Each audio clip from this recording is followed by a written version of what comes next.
is a game that I didn't know much about. I mean, that's kind of a weird cover, right? So you read the back of it. In ancient times, a great tournament was held, a tactical dueling game, 4 combat modes, a logic game with a pinch of magic. But what they really should have put here in the back of the box was Tic-Tac-Toe Deluxe. Now, that's not a bad thing. Well, at least we'll see. Take a look. In the basic game, you get cards that you have 2 1s, 2 2s, 2 3s, and a 4 in your hand, as does your opponent. On your turn, you play a card out on the table. Your opponent can play next to it or on top of your card if the card that they play is higher. And once a third card is played in such a way, now there is a grid. You're a tic-tac-toe grid of 3 by 3. So maybe the next player, the red player, plays a card here, and then the blue player plays a card. Let's see, maybe they would play this card here. The grid is now set. You can see it completely. 3 by 3. The red player says, well, I just won because I put a 2 on top of this one, and now they have 3 in a row. Now, of course, there's going to be a little bit more nuance to that, but that's the base game. Now, you can add to it by allowing a player to play a card face down once per game, and if someone tries to go on top of it, that card's revealed. If you're higher, you go on top of it. But if you're lower, let's say they put a 1, then their card goes away, and this one stays face up.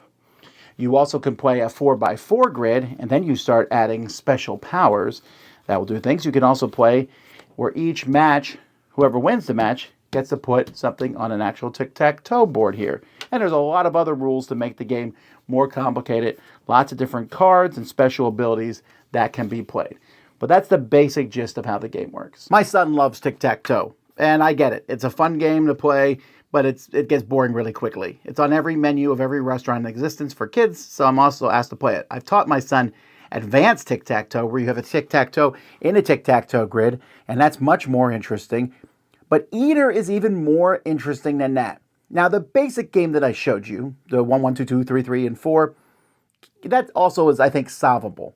But once you add in 2 more cards, you get another 2 or 3 for each player, and you make the grid 4 by 4, and you add in the special powers that you can do. Like, I can do this once per game and put a spot here. Suddenly, it becomes tic-tac-toe on steroids. And that's interesting. It's fun. I'm giving this one a 7 out of 10. Now, I don't know that it will ever go beyond that.